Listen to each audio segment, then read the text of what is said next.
एक बार की बात है, एक शांत छोटे से गांव में राज और मीरा नाम का एक दयालु और प्यार करने वाला शादीशुदा जोड़ा रहा करता था। वे पूरे गांव में अपने स्वादिष्ट भारतीय व्यंजनों, विशेषकर अपने प्रसिद्ध पकौड़ों के लिए जाने जाते थे। राज और मीरा द्वारा बनाए गए स्वादिष्ट कुरकुरे पकौड़े सभी को बहुत पसंद आते थे। उनके छोटे से फूड स्टॉल पर हमेशा उनके पकौड़ों का स्वाद चखने के लिए उत्सुक लोगों की भीड़ लगी रहती थी। राज और मीरा का फूड स्टॉल गांव में इतना मशहूर था कि गांव में जब भी किसी की सालगिरह या कोई जश्न होता था तो सभी राज और मीरा के फूड स्टॉल से ही खाना मंगवाते थे। एक मनहूस दिन एक भयानक दुर्घटना की वजह से दुर्भाग्य से राज और मीरा की जान चली गई। सारे गांव वाले इस दुर्घटना को सुनकर उस अद्भुत जोड़े को खोने का शोक मनाते हैं, जो अपने खाने पकाने के माध्यम से पूरे गांव को स्वाद चखाकर खुश करते थे। पूरा गांव राज और मीरा के जाने के बाद उन्हें और उनके स्वादिष्ट पकौड़ों को बहुत याद करता था। लेकिन राज और मीरा के दर्दनाक निधन के बाद गांव वालों ने कुछ अजीब होते हुए देखा। देर रात गांव वालों को फूड स्टॉल की दिशा से फुसफुसाहट और हंसने की आवाज सुनाई देती थी। कुछ लोगों ने दावा किया कि उन्होंने रात को स्टॉल के चारों ओर भयानक रोशनी को मंडराते हुए देखा है। पूरे गांव में अफवाहें फैल गईं कि राज और मीरा आत्माओं के रूप में वापस आ गए हैं। जैसे जैसे रातें बीतती गई, डरावनी घटनाएं जारी रहीं। सभी गांव वाले इस बात पर दिन रात चर्चा करते थे। अरे भैया, तुम्हें पता है कि रात को उस फूड स्टॉल में मैंने एक अजीब रोशनी इधर उधर घूमते हुए देखी है। भाई जी, आजकल तो पता नहीं क्या अजीबो गरीब होता रहता है, मेरी तो कुछ समझ में नहीं आता है। हाँ। भाई जी, वो अजीब रोशनी तो दिखी और मुझे तो कुछ आवाजें भी सुनाई दी। ऐसा लग रहा था कि कोई औरत गरम गरम तेल में खाना तल रही है, और तो और बर्तनों के खड़कने की भी आवाजें आती हैं।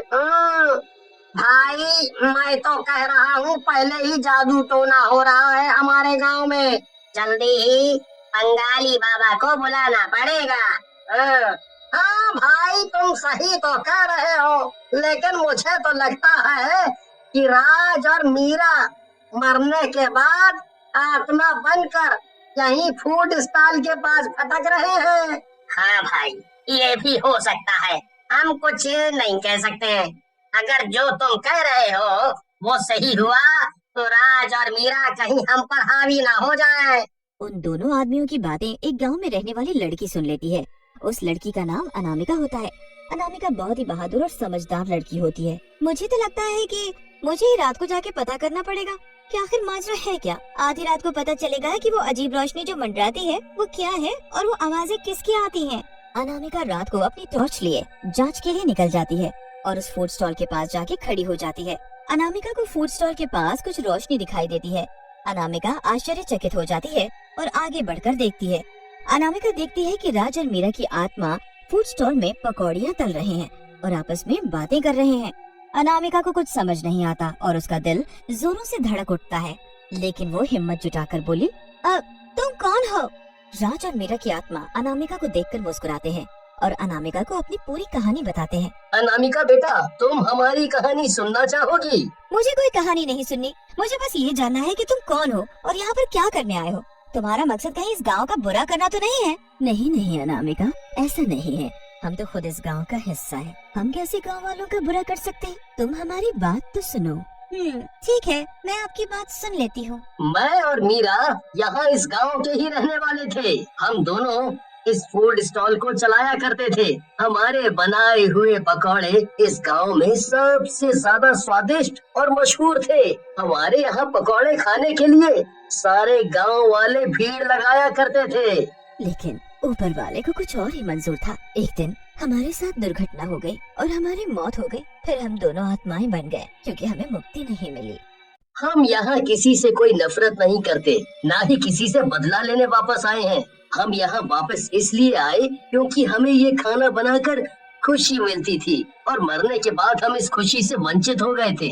इसीलिए हमने फैसला किया कि हम मरने के बाद भी ये स्वादिष्ट पकौड़े बनाना जारी रखेंगे, इस उम्मीद में कि हम मरने के बाद भी अपनी खुशियाँ कायम रखेंगे। अनामिका ने राज और मीरा की कहानी को ध्यान से सुना और वो उनसे बहुत प्रभावित हुई। मुझे आपकी कहानी बहुत पसंद आई।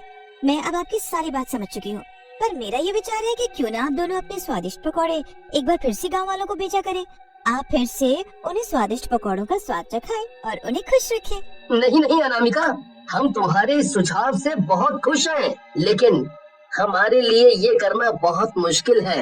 अनामिका, हमें देखकर सारे गांव वाले डरने लगेंगे और हम यहाँ उन्हें डराने के मकसद से नहीं आए हैं। मैं आप दोनों को ये विश्वास दिलाती हूँ कि जैसा आप सोच रहे हैं ऐसा कुछ भी नहीं होगा। आप गांव वालों के सामने जाएंगे और अपना फूड स्टॉल दोबारा चालू करने का प्रस्ताव रखेंगे तो सारे गांव वाले बहुत खुश होंगे। आप दोनों देखिएगा, गांव वाले एक बार फिर आपके पसंदीदा व्यंजनों का स्वाद चखकर प्रसन्न हो जाएंगे। अनामिका की बातें सुनकर राज और मीरा प्रोत्साहित हो जाते हैं और गांव वालों के सामने प्रकट होने का फैसला कर लेते हैं। अगली सुबह अनामिका जोर जोर से गांव वालों को आवाज लगाकर इकट्ठा होने को बोलती है। सुनो सुनो सुनो गांव वालों, जल्दी बीच चौराहे पर इकट्ठे हो जाओ। एक खुशखबरी है, आज आपको मैं एक बहुत बड़ी खुशखबरी सुनाने जा रही हूँ। ऐसी क्या खुशखबरी है बेटा? हम लोगों को इतनी हड़बड़ी में क्यों इकट्ठे होने को बोला है? मैं जानती हूँ आप लोग राज और मीरा जी को बहुत याद किया करते हैं, उनके हाथ के बनाए हुए पकौड़े भी आप बहुत याद करते हैं, लेकिन आप लोगों को उदास होने की कोई जरूरत नहीं है, क्योंकि राज और मीरा मरने के बाद आप लोगों की सेवा में हाजिर है।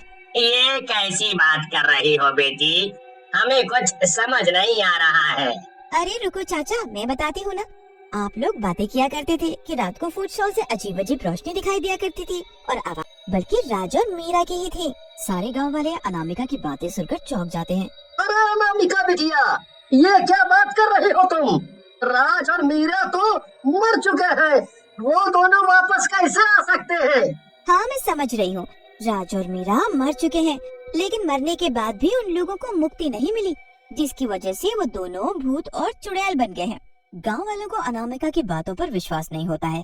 अनामिका सभी गांव वालों के अस्पष्ट चेहरों को देखकर समझ जाती है। मैं समझ सकती हूँ कि आप लोग अभी भी मेरी बातें नहीं समझेंगे, इसीलिए मैंने यहाँ राज और मीरा को आने को बोला है। ये कहते हैं राज और मीरा वहाँ सभी गाँव वालों के सामने प्रकट हो जाते हैं। सारे गाँव वाले राज और मीरा की आत्माएं देखकर डर जाते हैं और जोर जोर से चिल्लाने लगते हैं। आप लोग सब शांत हो जाए और शांति से हमारी बात सुनिए। सभी गांव वाले राज को सुनने के लिए शांत हो जाते हैं। मैं जानता हूँ आप सब हम दोनों से डर रहे हैं, लेकिन हम आप लोगों को जरा भी हानि पहुँचाने नहीं आए हैं। मैं और राज हम दोनों ही इस गांव का हिस्सा हैं। हम सब एक परिवार की तरह हैं। हम आप लोगों को हानि पहुँचाने का सोच भी नहीं सकते। हम बस आपसे एक गुजारिश करने आए हैं। हमें मरने के बाद भी शांति नहीं मिली, क्योंकि हम खाना बनाने की खुशी से वंचित हो गए थे। हमारे मरने के बाद भी आप लोग हमारे बनाए हुए पकौड़ों का स्वाद चखना चाहते हैं, इसी में हमारी खुशी है। जब तक हम इस काम को करते करते संतुष्ट नहीं हो जाते, तब तक हमें मुक्ति नहीं मिल सकती। इसीलिए हम आपकी मदद चाहते हैं। हम अपना फूड स्टॉल दोबारा से शुरू करना चाहते हैं। क्या आप सब हमारी मदद करेंगे? गांव वाले राज और मीरा की बातें सुनकर भावुक हो जाते हैं। हाँ, राज और मीरा, हम तुम्हारी मदद जरूर करेंगे। राज और मीरा की आत्माओं ने एक बार फिर अपना पकौड़े का स्टॉल लगाया और हर शाम गांव के लोगों को अपने स्वादिष्ट पकौड़ों से आनंदित करने लगे। धीरे धीरे राज और मीरा की स्वादिष्ट पकौड़े बनाने की संतुष्टि पूरी होने लगी और वो आखिरकार गांव से गायब होकर मुक्त हो गए। सभी गांव वाले राज और मीरा के स्वादिष्ट पकौड़ों को बहुत याद करते थे। राज और मीरा हमेशा के लिए गांव वालों के दिल में बस गए।